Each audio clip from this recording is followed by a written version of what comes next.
આજે જે 9મી ઓગસ્ટે અમે એક પ્રતિકારાત્મક ટેબ્લો બનાવ્યો હતો અને તેમાં અમે આદિવાસી સમાજના લોકોને એ કહેવા માંગતા હતા કે જે આદિવાસી સમાજના અંદર દારૂ જુગારનું જે દૂષણ ઘૂસી ગયું છે, જે ખાસ કરીને દક્ષિણ ગુજરાતમાં વધુ પડતું જોવા મળી રહ્યું છે, તો અમે એ પ્રદર્શનમાં ફક્ત એટલું કહેવા માંગતા હતા, અમે કોઈ પોલીસ સ્ટેશન પર કે ગુજરાત પોલીસ પર કે કોઈ અધિકારીઓ પર ઇલ્ઝામ નથી લગાવતા.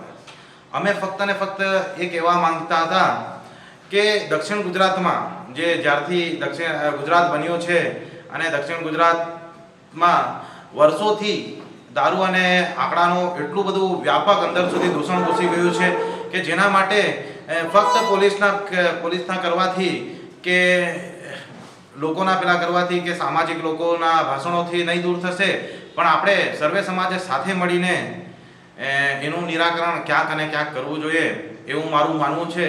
આજનો જે અમારો ટેબ્લો હતો તેમાં કોઈ દારૂ નહોતું કે ત્યાં કોઈ પૈસા પણ ઓરિજિનલ ના હતા, એ બચ્ચા બેંકના પૈસાઓ હતા. અને જે બનાવ્યું હતું કે આ ગુજરાતની જે પરિસ્થિતિ છે, ખાસ કરીને દક્ષિણ ગુજરાતની જે પરિસ્થિતિ છે, તે પરિસ્થિતિને કઈ રીતે પહોંચી વળીએ તેના માટેનો આ એક પ્રયત્ન હતો.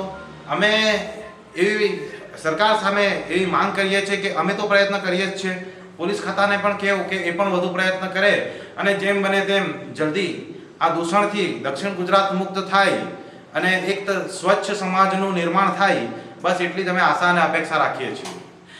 આ જે વિડીયો વાયરલ થયો છે, જે તમે જોઈ રહ્યા છો, તો તેના માટે અમારે ફક્ત એટલું કહેવું છે કે અમે કોઈના પર ઇલ્ઝામ નથી લગાવતા, અમે કોઈ પોલીસ ખાતા પર ઇલ્ઝામ નથી લગાવતા, કોઈ અધિકારીઓ પર ઇલ્ઝામ નથી લગાવતા. અમે ફક્ત એટલું કહેવા માંગીએ છીએ કે દક્ષિણ ગુજરાતમાં રહેલી આ બંદીઓ દૂર થાય અને દક્ષિણ ગુજરાતનો સમાજ એક સમૃદ્ધ સમાજ બને અને દેશના અન્ય લોકોની જેમ